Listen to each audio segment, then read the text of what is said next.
Assalamualaikum warahmatullahi wabarakatuh. Salam dan bahagia, Bapak Ibu guru hebat. Saya Yulianti Hasanah, calon guru penggerak angkatan 10 dari Kabupaten Bangka Barat. Fasilitator saya Ibu Ilva dan pengajar praktik saya adalah Ibu Yulita. Saya akan memaparkan aksi nyata modul 1.1 tentang penerapan filosofi pemikiran Ki Hajar Dewantara.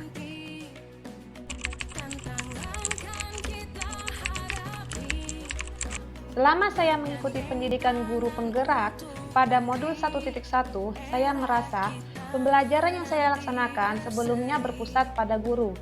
Seharusnya, pembelajaran yang saya laksanakan berpusat pada peserta didik. Selain itu, pembelajaran yang saya lakukan juga hanya melihat dari aspek kognitif saja untuk ketuntasan dalam pembelajaran. Padahal, dalam pembelajaran bukan aspek kognitif saja yang dilihat, namun aspek budi pekerti lebih penting. Saya juga kurang memahami karakteristik peserta didik dalam pembelajaran. Padahal itu penting. Untuk mengetahui potensi peserta didik, kita harus memahami karakteristik peserta didik berdasarkan minat, bakat, dan kebutuhan peserta didik. Untuk memperbaiki pelaksanaan pembelajaran yang saya lakukan, saya harus banyak belajar tentang pemikiran Ki Hajar Dewantara, sehingga saya dapat memperbaiki pembelajaran yang sudah saya lakukan.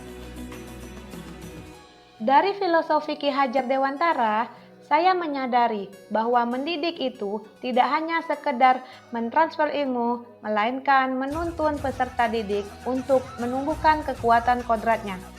Saya juga harus bisa memberikan teladan yang baik bagi peserta didik, dan pentingnya melaksanakan pembelajaran yang berpusat pada peserta didik.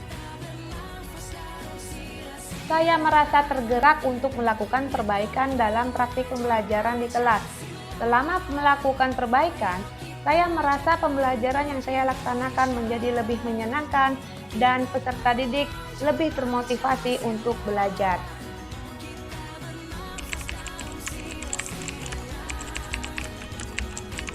Gagasan yang timbul selama saya melaksanakan proses perubahan, saya berusaha untuk mengubah pembelajaran yang sebelumnya berpusat pada guru menjadi pembelajaran yang aktif dan menyenangkan yang berpusat pada peserta didik. Peserta didik sebagai subjek pembelajaran, guru hanya menuntun siswa dalam mengembangkan potensi yang dimilikinya. Selain itu, dalam pembelajaran, saya berusaha memahami karakteristik peserta didik berdasarkan minat, bakat, dan kebutuhan peserta didik. Saya juga menerapkan pembelajaran abad 21, yaitu berpikir kritis, kreatif, komunikasi, dan kolaboratif.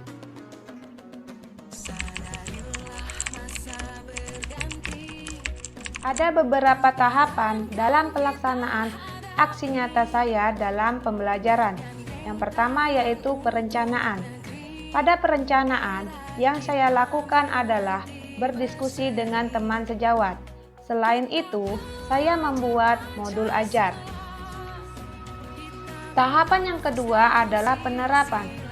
Sebelum melaksanakan pembelajaran, peserta didik berdoa terlebih dahulu. Kemudian dilanjutkan dengan ice breaking profil pelajar Pancasila, agar siswa lebih semangat dalam mengikuti pelajaran. Kemudian dilanjutkan dengan penyampaian tujuan pembelajaran dan penyampaian materi pelajaran. Saya menggunakan media infocus, yaitu menayangkan kepada peserta didik video pembelajaran yang berhubungan dengan materi yang dipelajari. Kemudian peserta didik saya bagi menjadi beberapa kelompok untuk berdiskusi dan melakukan percobaan tentang sifat-sifat cahaya. Peserta didik sangat aktif dan bersemangat dalam melakukan percobaan tentang sifat-sifat cahaya karena mereka terlibat langsung dalam percobaan tersebut. Kemudian diadakan presentasi kelompok. Peserta didik memaparkan hasil diskusi kelompoknya. kelompok lain berusaha untuk menanggapi hasil diskusi kelompok tersebut. Dilanjutkan dengan refleksi pembelajaran untuk mengetahui seberapa pemahaman siswa atas materi yang telah disampaikan. Di akhir pembelajaran, saya mengadakan evaluasi pembelajaran. Peserta didik menyelesaikannya menggunakan Chromebook melalui aplikasi Quizzes. Mereka sangat senang dan bersemangat dalam menyelesaikannya.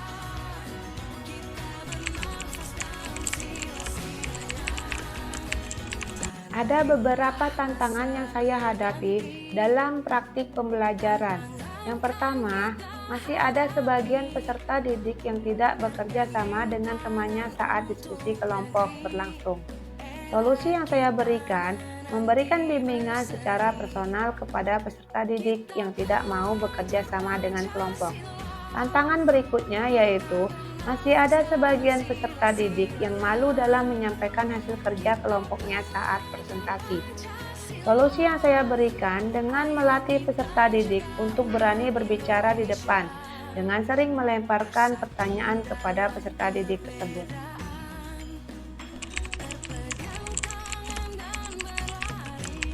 Assalamualaikum warahmatullahi wabarakatuh. Perkenalkan, nama saya Rahmadania, kelas 5A di SD Negeri 1 Simpang Tritip.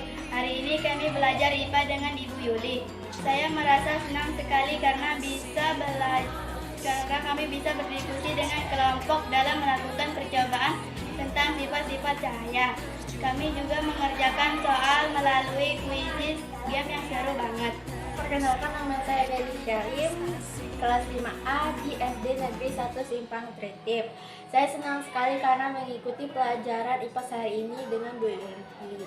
Apalagi kami melakukan percobaan sifat-sifat cahaya. Selain itu kami mengisi soal menggunakan Chromebook di aplikasi Quizzes yang seru banget, dan kita dapat melihat peringkat yang kita peroleh. Assalamualaikum, perkenalkan, nama saya Alfarik, kelas 5A di SD Negeri 1 Simpang Tritip. Hari ini saya senang mengikuti pelajaran IPA, apalagi dalam pelajaran kami melakukan percobaan sifat-sifat cahaya melalui ada game seru melalui kuis. Kami menjawab pertanyaan dan berlomba-lomba untuk mendapatkan juara. Terima kasih sudah menyaksikan video ini. Salam dan bahagia Bapak Ibu Guru hebat. Wassalamualaikum warahmatullahi wabarakatuh.